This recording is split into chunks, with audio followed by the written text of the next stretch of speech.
நீர். இவர்களுடைய அரசியல் என்ன? சாதி, மதம், சாராயம், பணம். திட்டங்கள் என்ன? இலவசம், போனஸ், மானியம், சலுகை. இதை தகர்க்கிறேன். தகர்த்துட்டு உங்க பிள்ளை என்ன செய்யறேன்? நீர், வயிறு, உயிர், அறிவு, பயன், வளர்ச்சி. முதல்ல என்ன பண்றேன்? நீரின்றி அமையாத உலகம். நீரை பெருக்கிக்கிறேன். நீர் வள பெருக்கம். நீரை சேர்த்துட்டேன். தண்ணீர் இந்த வெயில் தண்ணீரை அடைஞ்சிட்டேன். எப்படி பெருக்கிறேன்னு போட்டு காட்டுறேன். விளையிட்டேன். இப்போ வயிறு. அப்ப என்ன செய்யணும்? என்ன செய்யணும்? நானே வேளாண்மை செஞ்சிடறேன். பசிங்கிற சொல்லு இல்லாம ஒழிச்சிடறேன். வேளாண்மை செய்வதை அரசு பணியா மாத்திடுறேன். விளங்குதா? மாத்திடுறேன். அப்புறம் என்ன செய்யறேன்? மாடு வச்சிருக்கேன். பால் இருந்தாலே பசி இருக்காது. பால் முழுமையான உணவு. பாலை வைத்திருக்கிற நாடு பசியை சந்திக்காது. போட்டுருவேன்.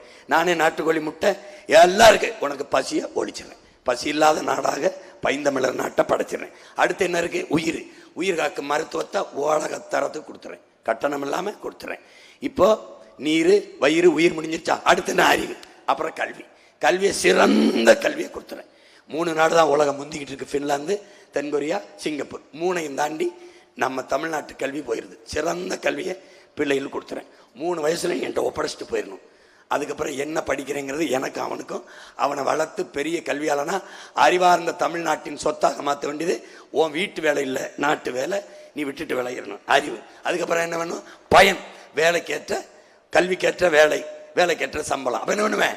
நிலமும் வளமும் சார்ந்த தொழிற்சாலைகளை கணக்கில்லாத நிறுவி அங்கங்கே என் மக்கள் வாழ்விடத்திலே அரசு வேலையை கொடுத்துருவேன். படித்தவன் படிக்காதவன் அனைவருக்கும் அரசு வேலை.